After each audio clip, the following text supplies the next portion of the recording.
Née à Moscou, Polina Panasenko est autrice, traductrice et comédienne. En 2015, elle a écrit et publié Polina Grigorievna, une enquête parue aux éditions Objet Livre. Vous trouverez dans les médiathèques landaises son premier roman, Tenir sa langue. Elle est née Polina en Russie, mais on l'appelait Pauline en France. Quelques lettres de différence, et voici que tout change. Ainsi, il était une fois une très petite fille nommée Polina, venue d'une terre lointaine, s'installer avec ses parents et sa grande sœur dans un nouveau pays qui s'appelait la France.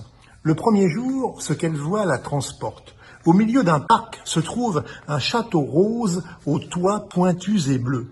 En cet instant, je me dis que la France est vraiment sublime. Je n'en reviens pas. Je vais vivre ici. Disneyland, hurle ma sœur. Mais où est la vraie France?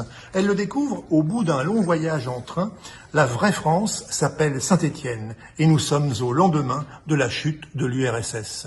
20 ans plus tard, Polina vit à Montreuil et elle a rendez-vous au tribunal de Bobigny pour tenter de récupérer son prénom.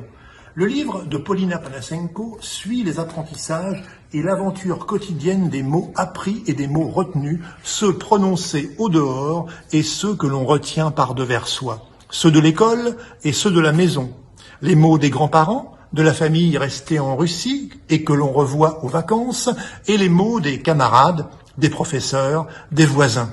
Et lorsque, jeune adulte, elle comprend qu'elle n'est pas Polina, mais que l'État lui impose son prénom francisé, elle va en justice demander qu'on lui rende celui de sa naissance.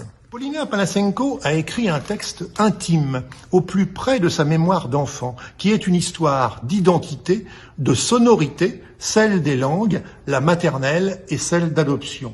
Son premier roman tient en haleine autour de ces questions: comment entendre ce que l'on est et comment se retrouver vraiment chez soi dans cette agitation confuse. Tout au long du livre, il y a de l'étonnement, parfois de la joie, mais aussi des chagrins, de la rage, des deuils, faisant de cette chronique douce amère une belle réussite littéraire. Tenir sa langue, le premier roman de Polina Panasenko, est paru aux éditions de l'Olivier.